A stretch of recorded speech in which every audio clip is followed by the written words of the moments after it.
Я приветствую вас, дорогие друзья, уважаемые гости и подписчики моего канала. Всем большое спасибо за то, что ждете новые выпуски и возвращаемся, как говорится, в колею обсуждения, тем более такой острый период сейчас намечается, геополитический и, конечно, мирный, наверное, трек. Все обсудим с Сергеем Станкевичем, который на связи прямо сейчас. Сергей Борисович, здравствуйте. Здравствуйте, Александр. Приветствую нашу аудиторию. Напоминаю всем нашим слушателям, что я миротворец, христианский пацифист и гостеприимный хозяин моего телеграм-канала «Станкевич объясняет», куда я всех радушно приглашаю. Да, друзья, сегодня необычный формат нашей беседы. В конце будут вопросы от зрителей. В сообществе YouTube есть анонс нашей встречи, и там люди уже задают вопросы, делятся мнениями, припоминают Сергею Станкевичу некоторые эпизоды из его биографии. В общем, будет интересный финал этого видео. Досмотрите его, пожалуйста, до конца. Но начнем мы, конечно, с Аляски. Потому что, столько вбросов западной прессы, столько ожиданий, столько предположений. Реально ли, по силам ли сорвать саммит Трампа и Путина глобалистам, Зеленскому, европейцам? И, собственно, как это так? Трамп и Путин будет решать судьбу Украины и, получается, Европы. Что скажете, насколько саммит в Аляске принципиально важный момент перехода в новое качество мироустройства? У саммита на Аляске или в Аляске, и то, и другое возможно, есть все шансы стать действительно поворотным историческим событием. Поворотным. Вот здесь важно сразу уточнить, от чего мы поворачиваем, в какую сторону и каким образом. Итак, от какой ситуации этот поворот? От ТВН, от тупика взаимной непримиримости, которая сейчас существует между двумя участниками военного конфликта, между Россией и Украиной. К чему поворот? К быстрому финалу войны. Какова технология этого поворота от тупика к быстрому финалу? Это согласованная работа двух великих держав, реализующих, внимание, общий сценарий под названием «Аляска».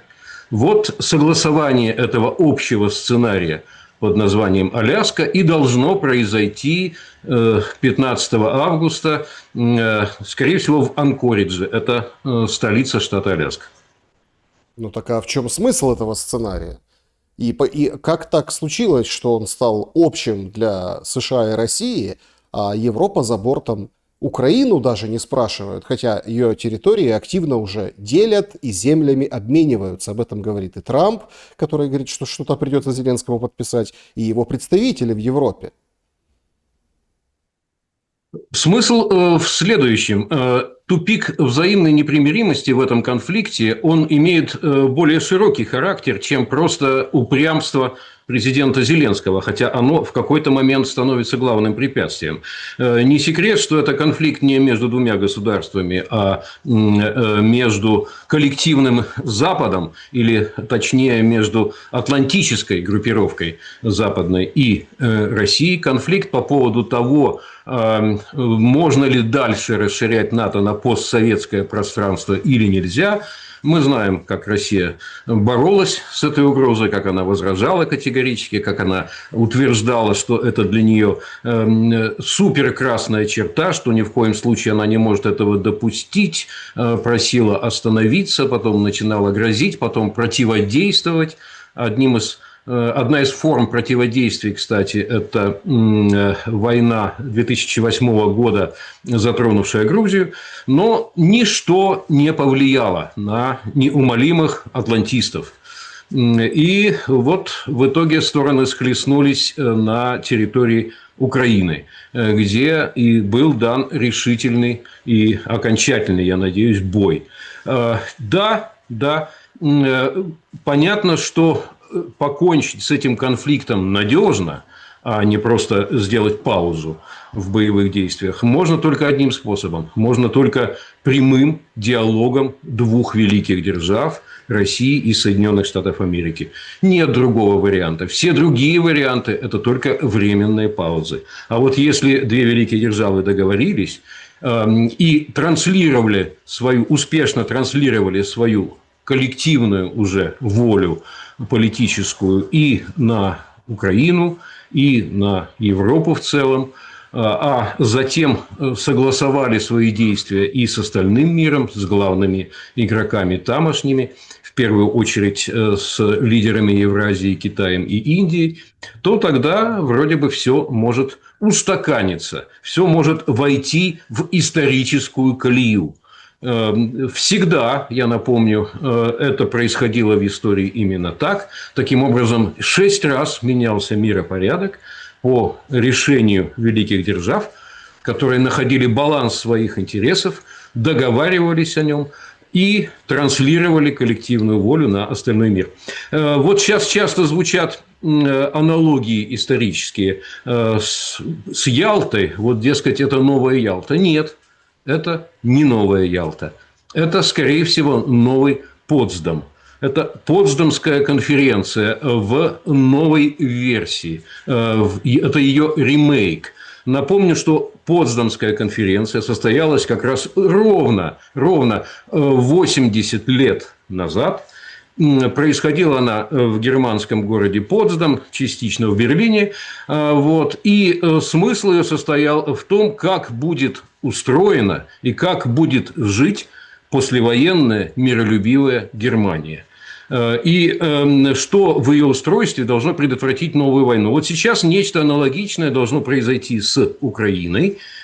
Как будет устроена и как будет жить миролюбивая послевоенная Украина, и что в ее устройстве должно предотвратить любую угрозу, любую возможность возникновения новой войны, вот об этом должны великие державы всерьез поговорить на территории Аляски.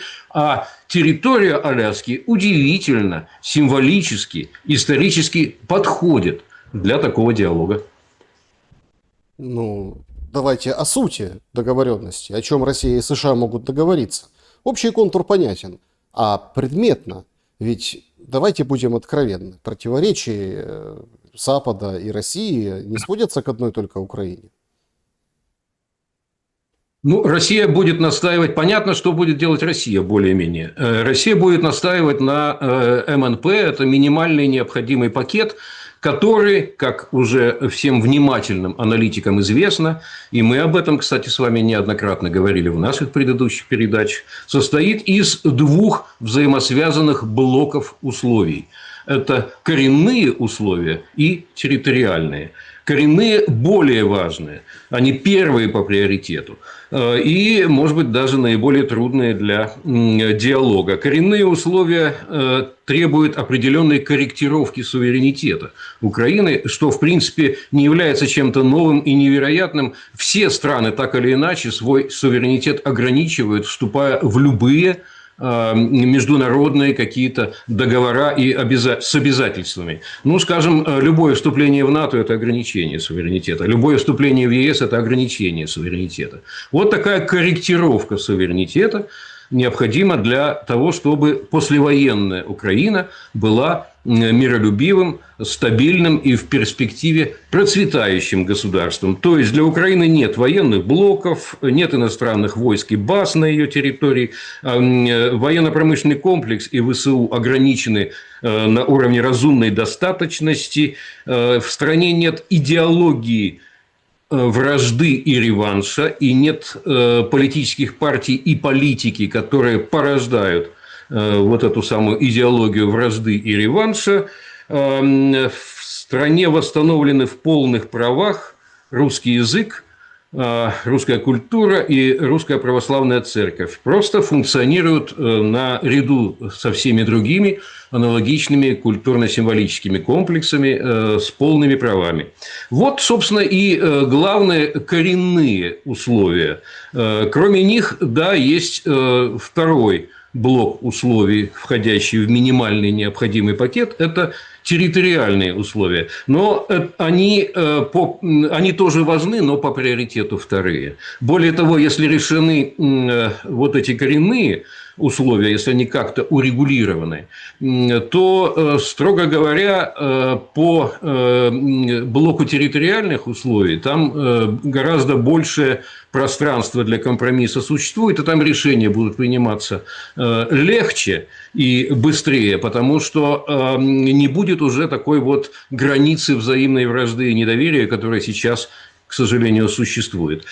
Все это не новость для партнера по аляскинским переговорам, для Соединенных Штатов Америки. Вот, кстати, сейчас, должен сказать, практически круглосуточно подготовительные группы работают и в Соединенных Штатах Америки, и в Москве. Они постоянно на связи, шлются те или иные уточняющие запросы, приходят ответы, отрабатываются различные варианты по обоим блокам, и по коренным условиям, и по территориальным условиям. Есть попытка выстроить какую-то приемлемую для обеих сторон комбинацию. Это хороший залог того, как в будущем, я надеюсь, будет происходить взаимодействие двух великих держав, если Аляска обеспечит успех и прецедент в таком сотрудничестве. Что касается Соединенных Штатов Америки, уже понятно, что Соединенные Штаты Америки хотели бы видеть разрешение этого конфликта как территориальную сделку. Америка пока хотела бы ограничиться территориальной сделкой, дескать, а вот та территория Украины, которая останется самостоятельной и суверенной, вот там, дескать, никаких ограничений ни по каким вопросам. Ну, в качестве одного из вариантов рассматривается, что, ну, хорошо, ну, лет 10 мы введем мораторий на рассмотрение вопроса о приеме в НАТО, ну, хорошо, 15. Но, в принципе, вот серьезных каких-то системных ограничений, которые можно будет зафиксировать в Конституции и потом соблюдать, вот этих самых коренных условий Соединенные Штаты Америки как переговорщик избегают. Но думаю, что в процессе диалога возникнет понимание и по коренным условиям, ибо если не будет по ним понимания, то потеряет какое-либо значение и второй пакет территориальных условий. Ну, смотрите, по поводу территориальных условий Зеленский высказался четко, плюс доручился, как я понимаю, поддержкой ряда лидеров европейских о том, что, мол, нельзя решать без Украины вопрос территорий и обмена землями, и то, что гуляет в прессе сейчас в качестве то ли вброса, то ли варианта, то ли сценария. То есть это невозможно без Украины. Но получается, что Америка представляет интересы Украины на этой встрече в Аляске. Во всяком случае, по крайней мере, вот мы видим, что пресса, конечно, пишет, что ой, Зеленский может приехать, а вдруг приедет на саммит к Путину и Трампу в Аляске. Странная история. Насколько вообще, в принципе, Трамп и Путин реально смогут договориться о том, что Зеленский не сделает?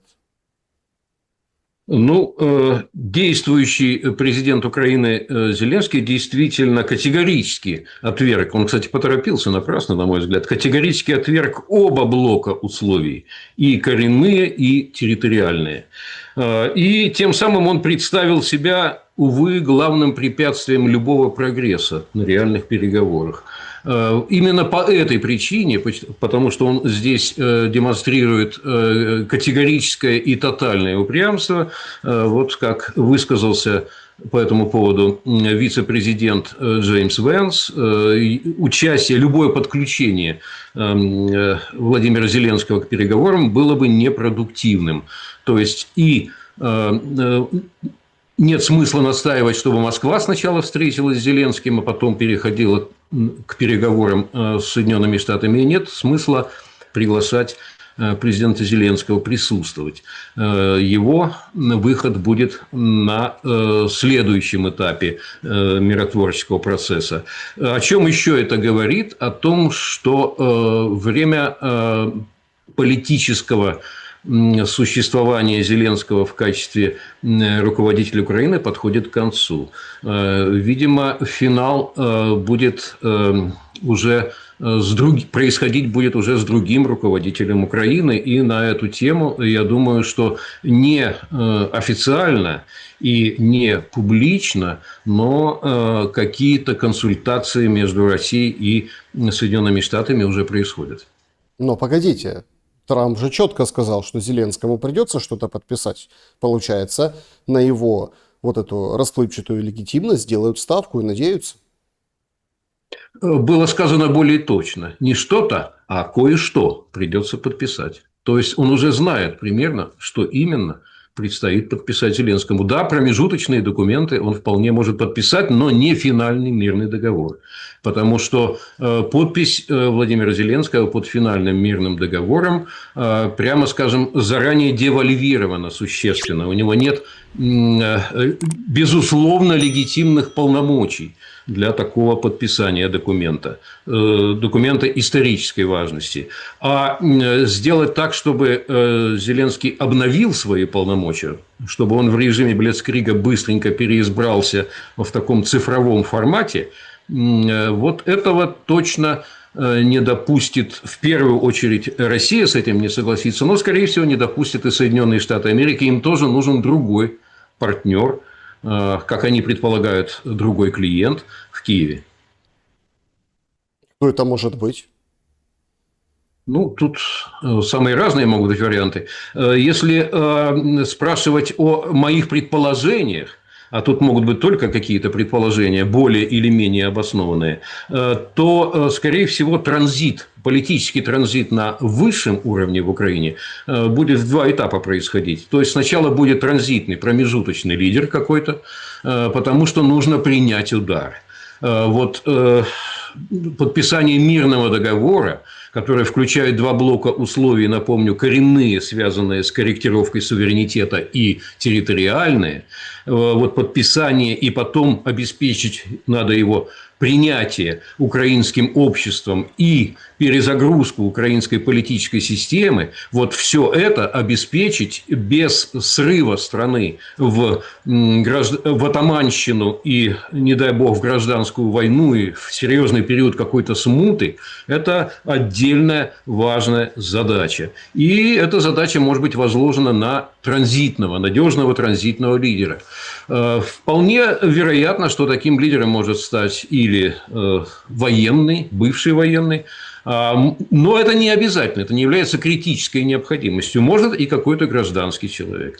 Вот. И затем, когда вот этот болезненный и очень рискованный переходный период будет пройден, он не будет очень долгим, когда Украина установится в новых границах, новая Украина, я думаю, что на выборах, да, будут, скорее всего, другие лидеры во главе государства. Там уже будет и президент новый, и премьер новый, и новый парламент необходимо будет сформировать. И это будет уже серьезное обновление украинской политической элиты, потому что прежняя политическая элита полностью провалилась. Увы, полностью.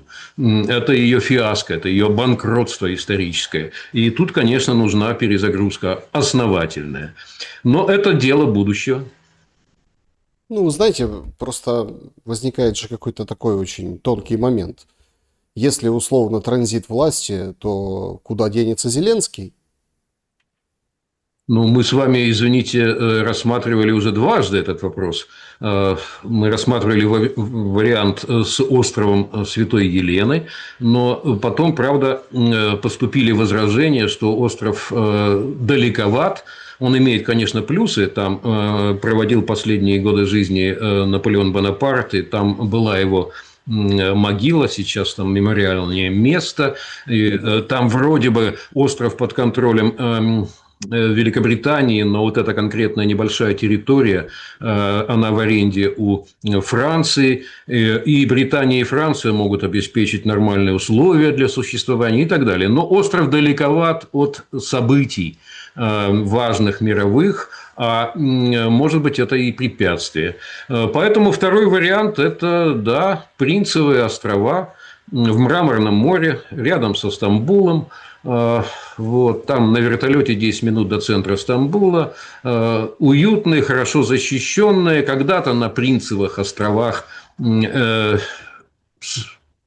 такое убежище для опальных принцев различного рода, когда они теряли власть, то есть здесь тоже будет некое продолжение традиции. Но мы с вами наверняка не будем претендовать здесь на какую-то эксклюзивность, что именно мы решаем эти вопросы. Это всего лишь были такие немного иронические, уж простите меня как историка, предположения, высказанные публично по поводу острова Святой Елены или Принцевых островов. Возможны и другие варианты. Но понятно, что очень маловероятно, что Владимир Зеленский, завершив свою политическую деятельность, останется на территории Украины. Это было бы для него слишком рискованно. Турецкая газета пишет, издание «Милиет», пишет, что Путин получил желаемое еще до начала переговоров с Трампом. Трамп, мол, игрок в покер, блефующий, рискующий, Путин шахматист, хладнокровно просчитывающий ходы, не полагающийся на удачу. Автор материала подчеркивает, что отказ от части украинской территории – это реалистичная основа для соглашения, поскольку Россия уже сделала тактические уступки, не заняв всю Украину. Ну и, соответственно, значит, Путин займет позицию победителя за переговорным столом, потому что это все будет без Зеленского, без Европы. Такая достаточно кажущаяся однобокость этого материала. Не бесспорная публикация, я ее видел. Вот с чем можно согласиться? Несомненно, сам факт переговоров прямых между Владимиром Путиным и Дональдом Трампом, да еще на территории Соединенных Штатов Америки, это прорыв. И прорыв в первую очередь для Москвы и для России. Потому что конфликт в значительной мере происходит между Соединенными Штатами и Россией. Соединенные Штаты, как сами ее лидеры признавались, вели прокси-войну руками украинцев против России. И тот факт, что теперь на территорию как бы военного противника, который очень многое сделал для того, чтобы война эта возникла и продолжалась, на территорию этого противника приезжает президент России, и там состоятся переговоры, показывает что? Что, да, Соединенные Штаты в лице своего президента и правящей сейчас МАГА-команды отказываются от прокси-войны с Россией. Они отказываются, они прекращают прокси-войну. Как сказал только что Джеймс Вэнс, кстати, в своем программном, очень важном интервью каналу Fox News, Соединенные Штаты прекращают финансирование, какое бы то ни было, финансирование украинского военного конфликта. Все вешают табличку на двери, где квартиры, где деньги лежат, вешают табличку «Закрыто».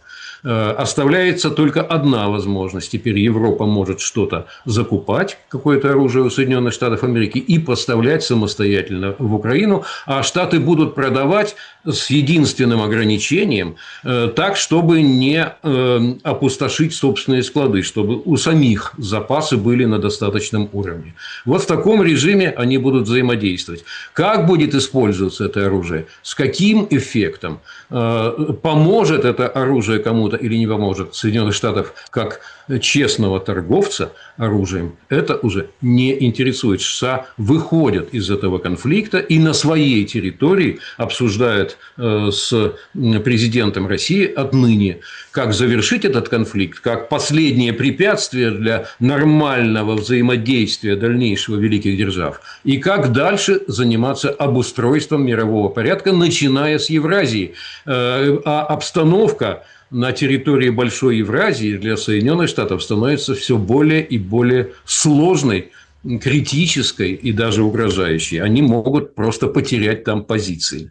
Вы какой регион имеете в виду? Вот смотрите, как хорошо. Я имею в виду, да, Большую Евразию, я имею в виду то, что замаячило прекрасная ужас. сделка, какая замечательная картинка. Пашинян, Алиев жмут руки, показывают договор. Все вроде бы на мази. Тут Китай должен опасаться, потому что если Путин получит слишком много и все закроется, сразу весь фокус перенесется на Тайвань и на проблемы усмирения Китая.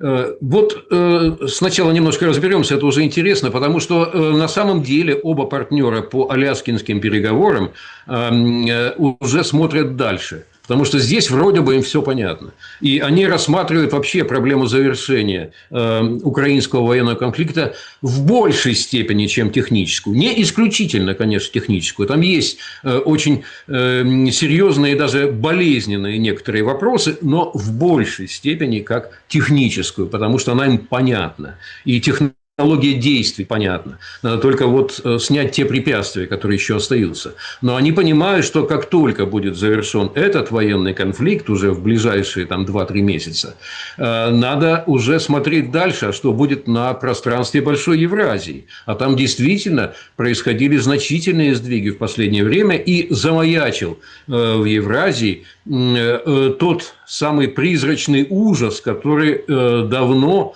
не давал спать американским стратегам и некоторым президентам. К союзу, очень серьезному союзу, хотя на бумаге и не оформленному, между Россией и Китаем, очень близко подошла теперь еще и Индия. И замаячил такой союз КИР – Китай, Индия, Россия. Если он состоится, если эти 3 гиганта Большой Евразии договорятся о согласованных действиях по упорядочению гигантского континента, ну, тогда, ребята, тогда какие-либо эксперименты на территории Большой Евразии станут вряд ли возможными для неевразийских государств. А евразийские так или иначе будут адаптироваться вот к этой большой евразийской тройке. Там, конечно, будет вопрос, что делать с тюркским миром.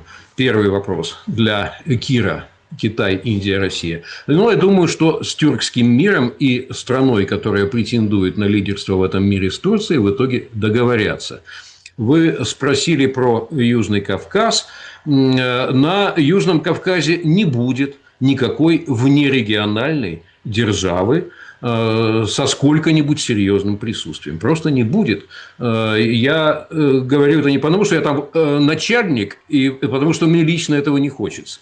Я говорю как историк, политолог и конфликтолог. Вот для России и Ирана присутствие там сколько-нибудь серьезной внерегиональной державы, имеющей какую-то базу двойного назначения, например, что-то строить и охранять, и одновременно присутствовать в качестве военной силы, смотреть там, слушать и что-нибудь организовывать. Вот это прямая и неотвратимая угроза. Direct and irreversible threat. Это чтобы было понятнее нашим американским коллегам. Они понимают, что происходит, когда вот эта прямая неотвратимая угроза для великих держав возникает. Как же вот эта земля Соединенных Штатов Америки берется в аренду, Армения, там коридор, и все, они на троих. А Россия за бортом также выставляют это соглашение в ряде публикаций в средствах массовой информации. Если есть необходимость развить вот этот пресловутый транспортный маршрут, который идет по территории Армении длиной в 42 километра вдоль границы с Ираном, то есть замечательное решение. Как-то мы с армянскими коллегами и отчасти с азербайджанскими обсуждали эту тему. Да? Есть замечательное решение. Создается международный консорциум. В этот консорциум обязательно, в обязательном порядке приглашаются как раз те государства региональные, которые будут что-то возить транспортно по этому коридору. Там кто будет возить что-то? Соединенные Штаты будут что-то возить или Британия. Вот. Приглашаются те страны, которые будут осуществлять товарное наполнение этого маршрута. Неизбежно приглашается Россия, Турция. Я бы центральноазиатские республики пригласил на ту или иную долю в этот консорциум. Если есть необходимость в финансовом партнере, тоже можно подумать, какую-то финансовую структуру международную пригласить туда. Скажем, банк БРИКС, я думаю, мог бы там поучаствовать в финансировании.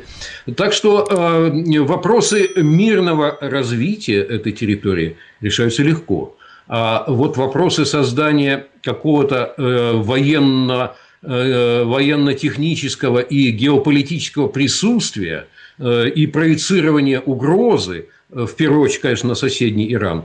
Ну, вот этот сюжет, в общем-то, в значительной мере равносилен началу геополитической войны. Во всяком случае, Иран это так воспринимает, тут нет никаких сомнений. И вот недавно один из ближайших опорных советников нынешнего верховного руководителя Ирана совершенно недвусмысленно послал на эту тему сигнал. Да, Иран будет воспринимать, независимо даже от России, будет она помогать или нет, Иран будет воспринимать это как акт геополитической войны и будет всеми силами активно противодействовать. Не осуждать, не протестовать, а активно противодействовать.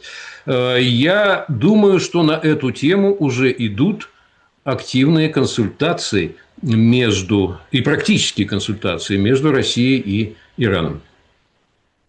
Ну, посмотрим. Тут стало известно, что Трамп в Китай не едет, вроде как, на празднование победы во Второй мировой войне. Ну, не едет, потому что Навродкова к себе зовет в Белый дом 3 сентября. Получается, вроде как Шуфутинов день, на который как бы делали ставку многие миротворцы и люди, которые действительно говорили о том, что вот там может состояться вот эта пресловутая новая Ялта. Ну, если на Аляске Потсдам, то новая Ялта будет в Китае. Могла бы быть в Пекине, да. Не произойдет. Мне, откровенно говоря, искренне жаль. Вот это момент был такой. В этот момент я ощутил, как миротворец и христианский пацифист, такой болезненный укол в сердце, когда прошла информация, что Трампа вполне вероятно там не будет. Я имею в виду 3 сентября в Пекине, куда он приглашен и где его, несомненно, ждали. И вот там действительно мог бы быть переход от урегулирования локального конфликта на территории Украины к такому глобальному проекту по новому мироустройству. И начиная с Большой Евразии. Жаль, что Дональд Трамп почему-то решил не воспользоваться этой уникальной возможностью. А повод блестящий и столько возможностей для него, так как он любит, показать себя, столько выгодных ракурсов, столько эффектных каких-то роликов можно было в своей сети социальной разместить. Ну и, конечно, вот это действительно вошло бы в историю, может быть, на целых 2 страницы. Не на полстраницы, как завершение военного конфликта в Украине, а на 2 страницы зашло бы. Я надеюсь, что наш непостоянный, переменчивый Дональд Трамп не окончательно отказался и, может быть, еще вернется к этой теме. Сколько мы видели такого рода сюжетов в недавнем прошлом. Какая дальнейшая судьба, неожиданный вопрос, Российской Федерации послевоенный период? Как вы ее видите? Потому что, по большому счету, война-то длинная, кровопролитная и закончившаяся, ну, давайте так, если все там срастется по этим сценариям, ничем. Война наверняка закончится, если закончится в этом году, во что я искренне верю и к чему я всем сердцем стремлюсь. Если она закончится в этом году, то есть если не сорвется сценарий Аляска, который вот-вот будет обсуждаться, то тогда Россия выйдет из этого конфликта серьезно усилившейся. И вы знаете, почему так отчаянно сейчас пытается вот группа европейских стран сорвать встречу на Аляске или, по крайней мере, связать Трампа, который туда отправляется, по рукам и ногам теми или иными условиями, спешно написанными европейскими государствами. Почему? Ну, понятно, что Европа хотела бы, вот Европа в лице этих нескольких европейских стран, не вся Европа, очень хотела бы, да, потянуть еще войну, потому что ей нужно время на перевооружение. Поэтому, да, лучше, чтобы Украина пока еще вот, поддержала фронт, заплатила еще там какими-то десятками тысяч жизней, а тем самым Европа получит время. Ну, для чего получит время на ремилитаризацию. Но не только эти практические соображения. Подождите, для чего перевооружение? Вот пришел материал буквально свежий, что коалиция желающих, она как бы коалиция немогущих. У них даже нет этих 64 тысячи войск, чтобы отправить в Украину в послевоенный период. Ну, Сергей Борисович, для чего ей перевооружаться? Ну, я это называю коалиция тщетно желающих. Перевооружаться, тем не менее, надо. Европейцы намерены это делать и будут это делать. И деньги найдут, урезав, соответственно, социальные свои программы, подтянув пояса, посадив кого-то на голодный паек, каких-то получателей там зарплат и пособий, но перевооружаться все равно будут. Просто это растянется на длительный срок. Это будет минимум 10 лет продолжаться, а скорее всего лет 15, прежде чем хоть сколько-нибудь серьезный уровень собственной европейской вооруженности возникнет уже без зонтика американского.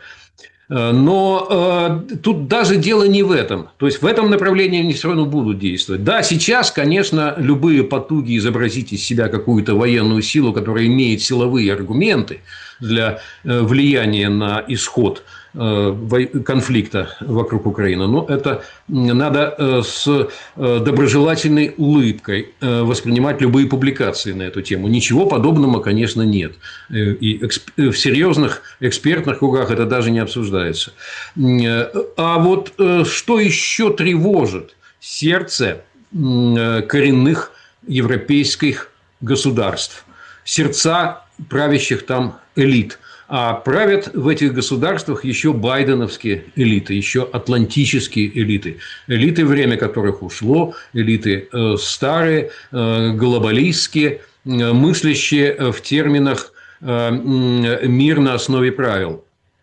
Вот что тревожит их сердце. Перспектива, что после окончания военного конфликта в Украине придется жить рядом с серьезно усилившейся Россией.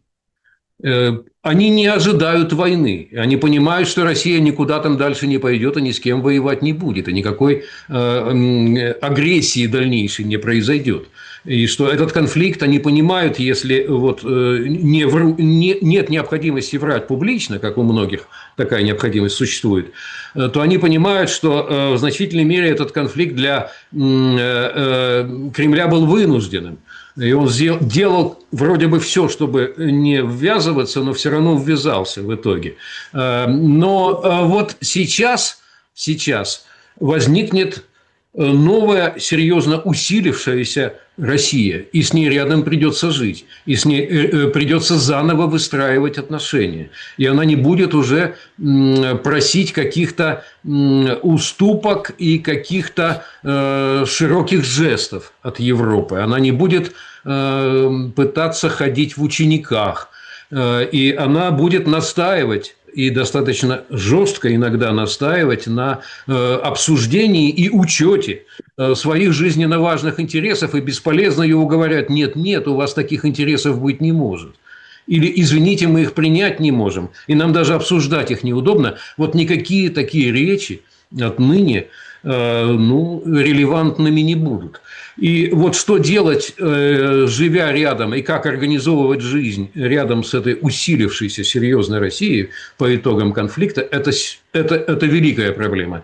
Я думаю, что тоже произойдет серьезное обновление. Не только элита обновится политическая в Украине, но пойдет более медленный, правда, процесс обновления политических элит и в ключевых европейских странах. И там придут те, кто способен вести нормальный, уважительный диалог с послевоенной новой Россией. Вот это произойдет. Да, друзья, но сейчас ваши вопросы для Сергея Борисовича. Вы оставляли их в сообществе YouTube. В режиме Блиц, чтобы как можно большее количество вопросов пройти, с вашего позволения. Давайте. Поехали. Пользователь Кот спрашивает. Значит, вот примерно в продолжение нашей темы. Какие перемены ждут послевоенную Россию с прогнившим руководством на региональных местах?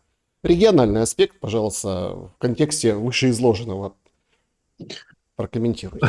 Я думаю, что в России должна быть тоже какая-то политическая перезагрузка, но это не будет выглядеть как некое тотальное обновление элиты, но, конечно, нужно будет адаптировать тех, кто прошел горнило вот этой самой специальной военной операции, как это было названо, и те, кто должен теперь, вернувшись в страну, занять те или иные места в административно-политической иерархии. Вот адаптация этих людей, их включение на те или иные позиции, это неизбежно произойдет, это, конечно, повлияет и на устройство России, на относительные роли тех или иных органов государственной власти и на регионы, кстати, потому что эти люди вовсе не все в Москве осядут. Вот вся эта когорта воинов, вернувшихся с войны, она вовсе не осядет там в Москве и Петербурге, они вернутся в регионы, и туда их будут в первую очередь направлять, кстати.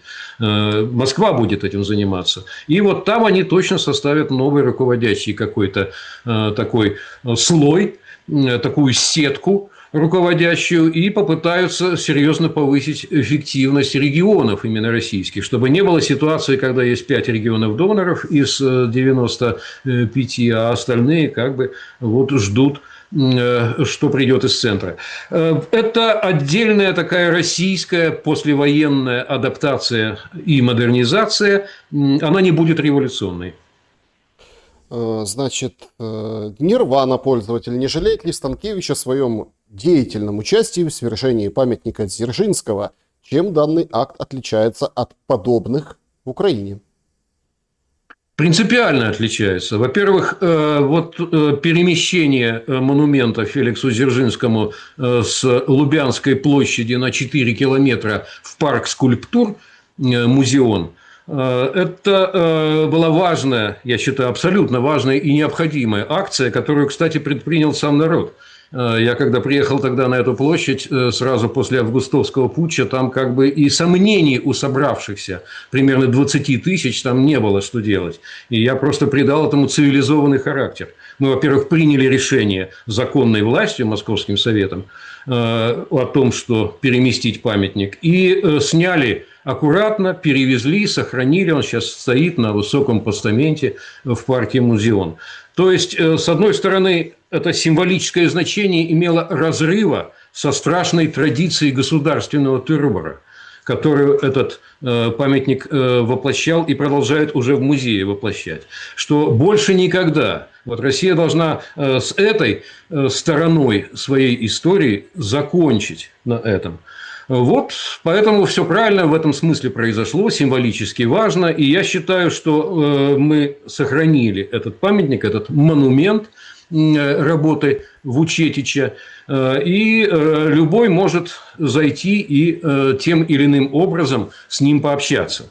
И это хорошо. Я против того, чтобы монумент вернулся на старое место, потому что перемещение его туда, в музей, имело одну символику, на мой взгляд, позитивную, а вот возврат будет иметь совершенно другую символику. И при этом возврате может вернуться и тот символический и исторический шлейф, который за этой фигурой тянется. Я бы лично этого не хотел.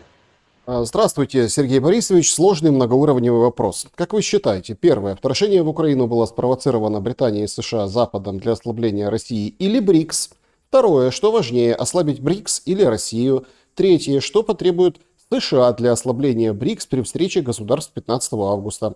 Какую роль в БРИКС должен сыграть цифровой рубль, введенный 1 августа? С уважением, Олег Боронин.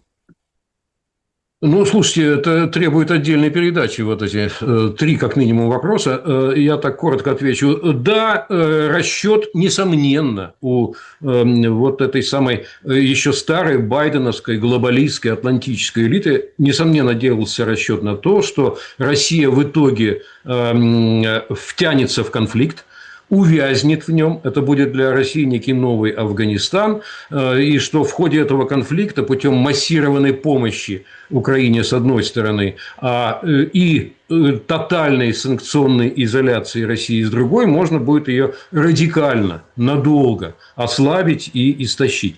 Такого рода расчет делался, собственно, его и не особенно скрывают. И удивительно откровенный Уильям Бернс, это предыдущий лидер ЦРУ, даже на эту тему выступал публично и в некоторых университетах американских, что совершенно необычно для действующего главы ЦРУ, читал доклады.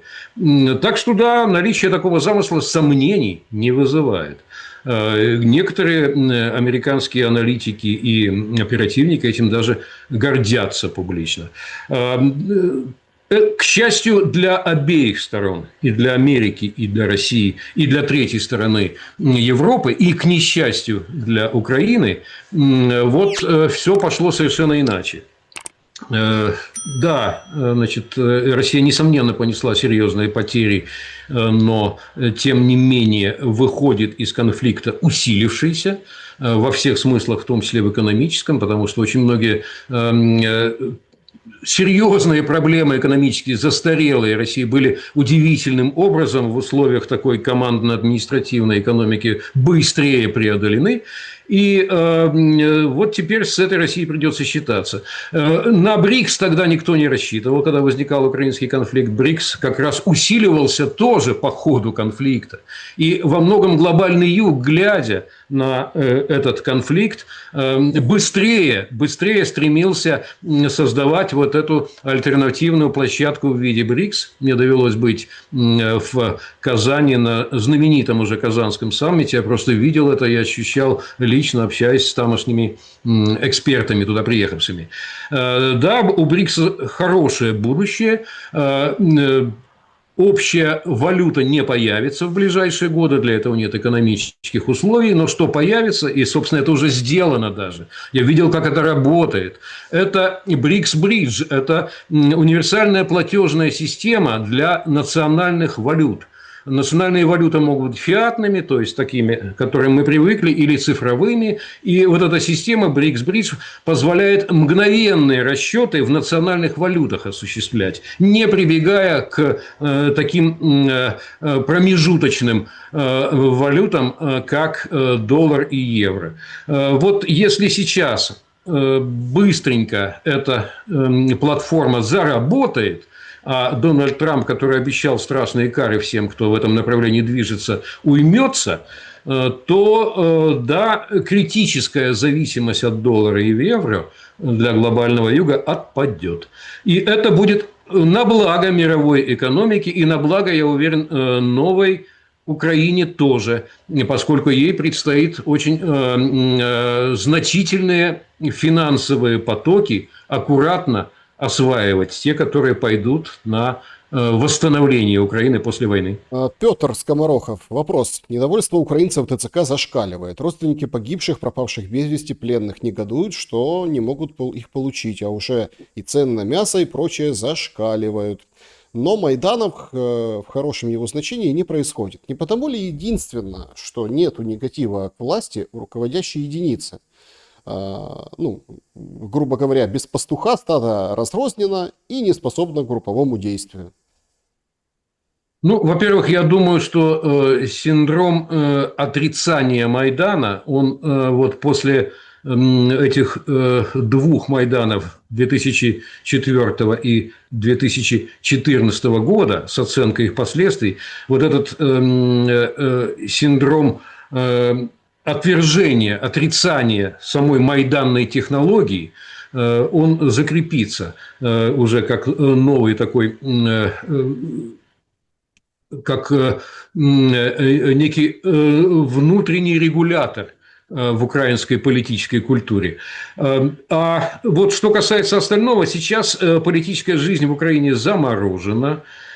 И, более того, она жестко репрессируется, ну, за исключением тех картонных протестов, которые мы видели, но там был такой невидимый западный зонтик над этими протестами. А так, в принципе, сейчас никаких условий для нормальной политической жизни нет, но первое же следствие заключения мирного договора будет состоять как раз в восстановлении политической жизни, в подготовке выборов и их проведении. Я вообще считаю, что вот ради этого в значительной мере и надо входить как можно быстрее в этот процесс, потому что тут может быть следующая договоренность, и, на мой взгляд, должна быть такая договоренность, что Россия соглашается на прекращение огня, полное прекращение огня, с современной остановкой всех военных действий, включая там ротации, с остановкой мобилизации этой чудовищной и насильственной, и, соответственно, с отменой военного положения, с тем, чтобы через 2 месяца выйти на президентские выборы, совмещенные с референдумом по основным положениям мирного договора. Чтобы никто не мог говорить, что народ Украины этого никогда не примет. Ну что вы, народ Украины никогда на это не согласится. Да, народ Украины может не принять и не согласиться, но пусть это покажет на референдуме.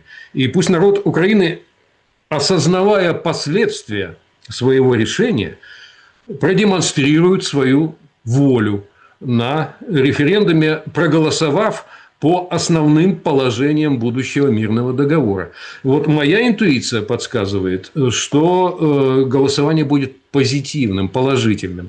Ну и дополнительным условием, мы как-то об этом говорили, как мне кажется, является не участие Владимира Зеленского ни в организации вот этих выборов, ни выступление его в качестве кандидата на этих выборах. Я думаю, что вот здесь уже его роль к этому моменту должна быть завершена. Следующий вопрос. Александр, с возвращением. Спасибо. Сергей, здравствуйте. Мои вопросы. По вашему мнению, что будет из себя представлять политика по отношению к ветеранам-инвалидам в Украине и России после горячей фазы войны? Куда будем девать так называемые самовары? Что-то мне подсказывает, что в процентном соотношении их в Украине будет больше. Спасибо за ответ. Вот что такое самовар, я не очень понял. Ну, самовар – это человек без рук, без ног. О, Господи.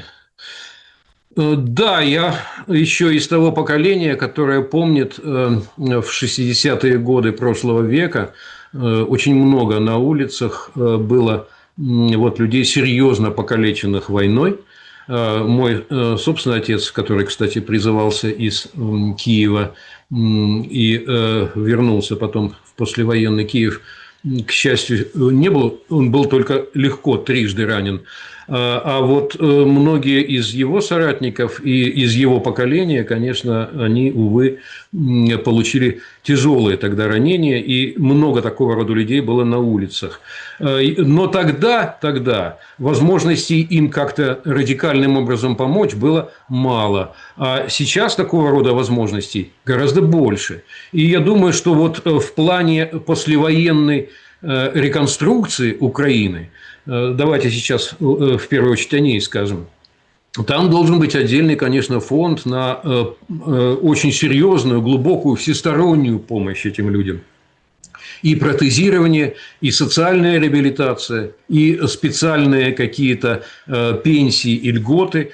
Все это должно быть обязательно направлено на то, чтобы вот этим самым пострадавшим от военного конфликта людям создать максимально какие-то благоприятные возможности для последующей жизни. Это должно быть сделано и включено в фонд послевоенного восстановления Украины. И могут быть для этой помощи мобилизованы лучшие медицинские силы, лучшие силы по какому-то такому электронно управляемому, совместимому с системой, нейронной системой человека, протезированию. И я думаю, что все это будет сделано. Причем здесь даже, вы знаете, будут конкурировать за возможность, их сейчас немало, компаний, которые в этой сфере работают, конкурировать за такую возможность показать лучшие свои разработки в деле. Вот так мне кажется. Все это должно происходить и в России, но это по какой-то, видимо, отдельной программе будет происходить, самостоятельной, национальной. И там тоже мне, кстати, известно, что там есть уже и наработки на эту тему. Они просто пока еще не показываются публично. Ну, еще один вопрос, кстати, очень интересный. А кто будет контролировать соблюдение прекращения огня, если все же договорятся и будет мирное соглашение? Значит, тут следующая тема. Да, действительно, при прекращении огня нужно создавать буферную зону и нужно организовывать контроль за прекращением огня, патрулирование этой зоны и так называемый полевой арбитраж, то есть некую службу, которая быстро реагирует на все случаи нарушения режима прекращения и, прибывая на место, принимает какие-то компромиссные решения, которые не подрывают в целом всю систему прекращения огня. Вот этот полевой арбитраж и система наблюдения, они в нынешних условиях облегчаются. Это было очень сложно делать раньше на больших фронтах типа 1000 километров, а сейчас возможно круглосуточное практически дроновое патрулирование. Ну, а кто будет там играть роль арбитра и как-то обеспечивать военно-административными методами сохранения тишины на поле боя. Но это отдельная тема. Тут могут быть разные варианты. Конечно, это должна быть не страна НАТО, это понятно, и не страны, которые как-то резко, глубоко обозначили свою позицию в конфликте. Такого рода стран достаточно, и к каким-то из них стороны могут обратиться. Это вопрос все-таки в большей степени технический, чем геополитический.